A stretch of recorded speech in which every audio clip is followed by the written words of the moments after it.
कभी सोचा है कि जानवरों का शरीर या हमारा अपना शरीर ही कितना कॉम्प्लेक्स और शानदार है? मतलब खरबों कोशिकाएं हैं, हर एक का अपना अपना काम है और फिर भी सब एक साथ मिल के काम करते हैं। ये किसी बेहतरीन ऑर्केस्ट्रा जैसा लगता है ना? तो यही है आज का हमारा बड़ा सवाल। आखिर ये सब एक साथ काम करते कैसे हैं? क्या है इस कमाल के तालमेल के पीछे का राज? चलिए मिलकर इस गुत्थी को सुलझाते हैं। इसका जवाब है ऑर्गेनाइजेशन। मतलब एक सिस्टम बनाना। सोचिए, खरबों अलग अलग कोशिकाएं, अगर सब अपनी अपनी मर्जी से काम करें तो कुछ नहीं हो पाएगा। तो ये कुछ ऐसा है जैसे इन सभी कोशिकाओं का एक फेडरेशन बना दिया गया हो, जहां सबको पता है कि उन्हें क्या करना है। और इस ऑर्गेनाइजेशन की जो सबसे पहली और बेसिक यूनिट है वो है टिश्यू या ऊतक। ये सिर्फ सेल्स का एक झुंड नहीं है, नहीं, ये एक प्रॉपर टीम है। एक जैसी सेल्स की टीम जो एक ही मकसद के लिए काम करती है। समझिए, यही वो पहली ईंट है जिस पर पूरी इमारत खड़ी होती है। तो ठीक है, अब जरा इस नींव को और करीब से देखते हैं। और पता है क्या, यहाँ एक बहुत ही हैरान करने वाली बात सामने आती है कि जानवरों का इतना कॉम्प्लेक्स शरीर असल में सिर्फ 4 तरह के बेसिक टिश्यूज से बना है। हाँ, आपने सही सुना, जस्ट 4, बस 4। यही है वो मैजिकल नंबर। इंसान जैसा इतना कॉम्प्लेक्स जीव, उसका पूरा का पूरा ढांचा इन्हीं 4 पिलर्स पर टिका है। कमाल की बात है ना? तो कौन से हैं ये 4 पिलर्स? ये हैं एपिथेलियल टिश्यू यानी उपकला ऊतक, कनेक्टिव टिश्यू यानी संयोजी ऊतक, मसल टिश्यू यानी पेशी ऊतक और नर्वस टिश्यू यानी तंत्रिका ऊतक। अब हमारा पूरा डिस्कशन इन्हीं 4 के बारे में होने वाला है। चलो शुरू करते हैं पहले 2 टाइप के टिश्यूज से।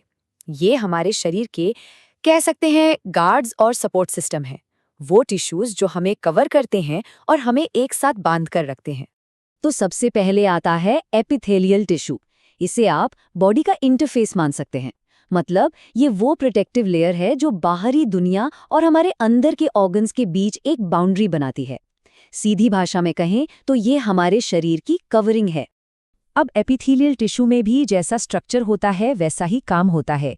जहां ये सिर्फ एक सिंगल लेयर का बना है उसे कहते हैं सिंपल एपिथेलियम। इसका काम है सिक्रीशन और एब्जॉर्प्शन। और जहां इसकी कई सारी लेयर्स होती हैं उसे कहते हैं कंपाउंड एपिथेलियम। इसका मेन काम है प्रोटेक्शन, बिल्कुल हमारी स्किन की तरह। और ये जो सिंपल एपिथेलियम है ना, इसमें भी सेल्स के अलग अलग शेप्स होते हैं और हर शेप का एक खास काम है। जैसे जो फ्लैट सेल्स हैं यानी स्क्वैमस, वो डिफ्यूजन में मदद करती हैं। जो क्यूब जैसी यानी क्यूबॉइडल सेल्स हैं वो सिक्रीशन के काम आती हैं। और जो लंबी पतली यानी कॉलमनार सेल्स हैं वो पेट और आंतों में एब्जॉर्प्शन का काम करती हैं। ठीक है, तो अब बारी है हमारे दूसरे पिलर की, कनेक्टिव टिश्यू। और जैसा कि इसका नाम ही है, इसका मेन काम है कनेक्शन बनाना, चीज़ों को जोड़ना। ये हमारी बॉडी में सबसे ज़्यादा पाया जाने वाला टिश्यू है। ये बाकी सारे टिश्यूज और ऑर्गन्स को लिंक करता है, उन्हें सपोर्ट देता है और सब कुछ अपनी अपनी जगह पर बनाए रखता है। कनेक्टिव टिश्यू भी कई तरह के होते हैं, जैसे लूज कनेक्टिव टिश्यू। इसका एक एग्जाम्पल है एरियोलर टिश्यू, जो हमारी स्किन के ठीक नीचे होता है। ये एक तरह का सपोर्ट फ्रेमवर्क बनाता है ऑर्गन्स के लिए। एक और टाइप है एडिपोज टिश्यू, जिसे हम आम भाषा में फैट कहते हैं। ये सिर्फ कुशनिंग का ही काम नहीं करता, बल्कि एक्स्ट्रा एनर्जी को स्टोर भी करता है। और कनेक्टिव टिश्यू की वैरायटी तो सच में कमाल की है। सोचिए, एक तरफ है कार्टिलेज जो नाक की टिप जैसा सॉलिड है पर फ्लेक्सिबल भी, और दूसरी तरफ है बोन यानी हड्डी जो एकदम हार्ड और मजबूत होती है और हमारे शरीर का पूरा ढांचा बनाती है। और अब एक सरप्राइज, क्या आप जानते हैं कि ब्लड यानी हमारा खून वो भी एक तरह का कनेक्टिव टिश्यू है? सुनने में थोड़ा अजीब लगता है ना? पर यह सच है, क्योंकि ये एक फ्लूइड कनेक्टिव टिश्यू है। इसका काम भी तो शरीर के अलग अलग हिस्सों तक जरूरी चीजें पहुंचाकर उन्हें जोड़ना ही है। तो ये कनेक्टिव टिश्यू की डेफिनेशन में एकदम फिट बैठता है। तो चलिए अब आगे बढ़ते हैं और बात करते हैं अपने आखिरी 2 पिलर्स की।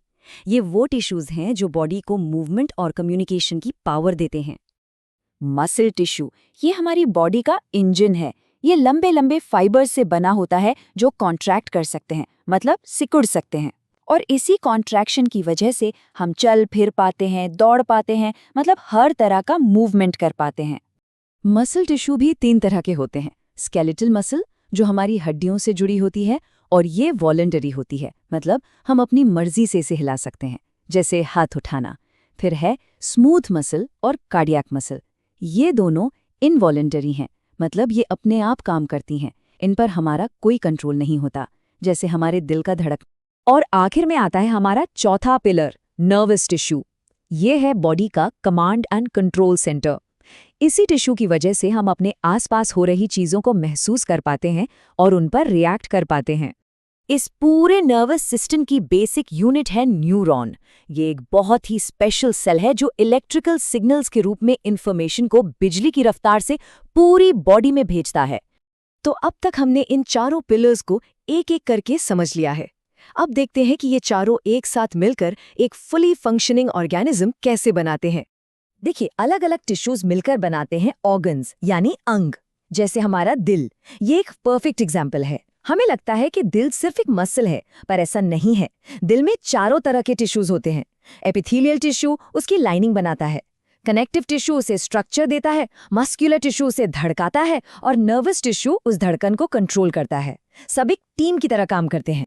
तो इस पूरे डिस्कशन का निचोड़ इस हायरार्की में है। सबसे पहले आते हैं सेल्स यानी कोशिकाएं। सेल्स मिलकर बनाते हैं टिश्यूज यानी ऊतक। टिश्यू से बनते हैं ऑर्गन्स यानी अंग, और ऑर्गन्स मिलकर बनाते हैं ऑर्गन सिस्टम्स। ये है लाइफ के ऑर्गेनाइजेशन का पूरा फ्लो चार्ट। और यहाँ सबसे ज़रूरी कॉन्सेप्ट है डिवीजन ऑफ लेबर का, यानी श्रम विभाजन। हर लेवल पर काम बटा हुआ है। सेल्स का अपना काम है, टिश्यूज का अपना, ऑर्गन्स का अपना। और यही स्पेशलाइजेशन है जिसकी वजह से एक कॉम्प्लेक्स जीव इतने एफिशिएंट तरीके से काम कर पाता है। और आखिर में ये हमें एक सवाल के साथ छोड़ जाता है कि क्या ये एफिशिएंट डिवीजन ऑफ लेबर, ये कमाल का ऑर्गेनाइजेशन ही जिंदगी का सबसे बड़ा और शानदार डिजाइन है? एक ऐसा डिजाइन जो खरबों अलग अलग हिस्सों को एक साथ लाता है ताकि वो मिलकर जिंदगी जैसी खूबसूरत चीज को मुमकिन बना सके।